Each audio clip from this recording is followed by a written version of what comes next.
A su sección de alimentación y bienestar, donde usamos la alimentación y algunas otras herramientas para conseguir una vida plena y saludable. Y vamos a hablar de las damas. Definitivamente un proceso fisiológico, un cambio hormonal estrictamente, repito, fisiológico, natural, y que todas las mujeres en algún momento de su vida van a pasar por ello. Y vamos a hablar de la menopausia y la menopausia y su relación con el control de peso. Es cierto que todas las mujeres cuando caen en este estado suben de peso, bajan de peso. ¿Cómo están los niveles de ansiedad en el momento de comer? Vamos a hablar y dilucidar algo de este maravilloso tema, y para eso me acompaña la doctora Carmen Mantinelli.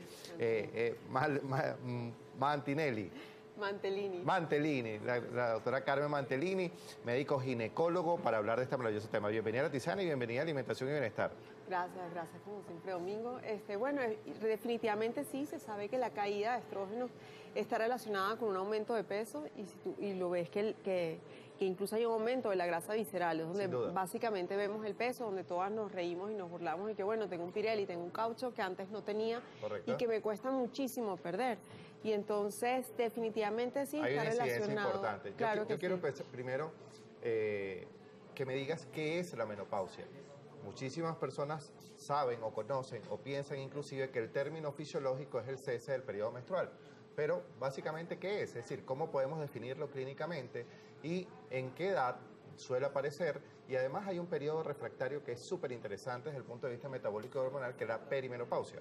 Pero a ver, ¿qué es la menopausia y en qué edad teóricamente debería aparecer? Es una palabra compuesta de, digamos, a su vez de dos palabras. Meno, que significa menstruación, y pausia, que es la pausa. Y se define menopausia cuando ya han transcurrido 12 meses sin menstruación. Solo en ese momento ocurre la menopausia.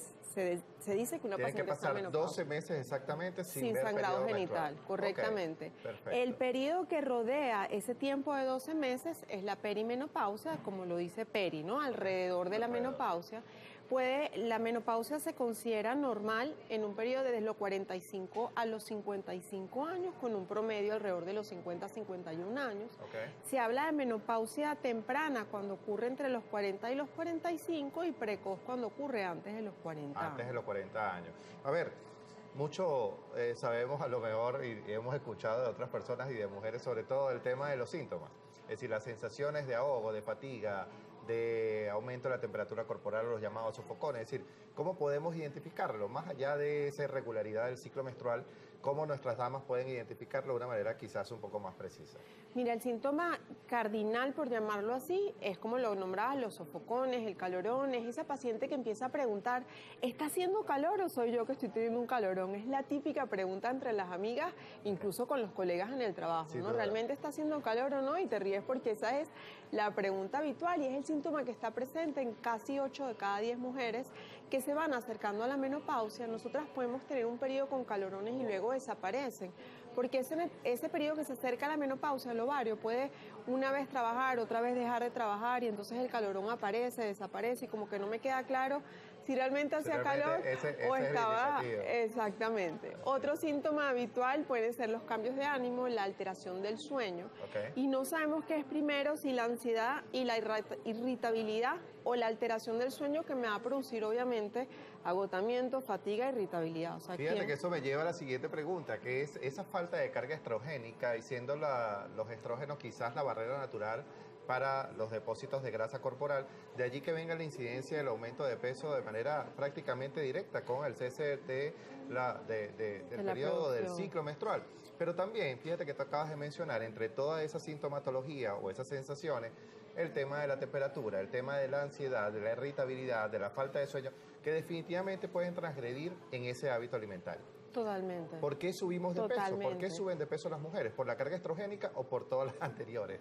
Y esa es una pregunta increíble. Sabemos que además todos estos síntomas tienen que ver con un cerebro que está sufriendo por la caída de estrógenos. Correcto. Básicamente estradiol, que es ese estrógeno que le da esa protección a la mujer. Es una protección no solo del sueño, es una protección también metabólica, porque nos ayuda a no aumentar de peso, nos ayuda a mantener en control la grasa visceral. Correcto. Y sabemos que incluso tiene un factor preventivo en enfermedades cardiovasculares, porque sabemos que la mujer antes de la menopausia rara vez sufre de un infarto, rara vez sufre de hipertensión, a diferencia del hombre que por el contrario sí sufre de hipertensión e infarto, incluso en edades más tempranas. Significa que es algo que debemos probablemente notar, tratar de manejarlo, y a mí me parece que el periodo más importante es la perimenopausia, porque es esa fase latente de inestabilidad metabólica y hormonal donde la diferenciación de peso tú puedes manejarla más rápidamente.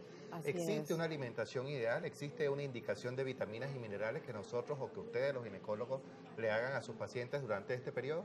Definitivamente sí, hablamos de la ventana de oportunidad y como bien mencionabas, ese periodo de transición es el periodo más sensible donde indicamos estradiol en el caso de la paciente que así lo permita, porque recuerden que todo tratamiento de medicina, incluso en nutrición, debe haber una información y un consentimiento, ¿no? Yo consiento y entiendo cuáles son mis beneficios para recibir la terapia hormonal.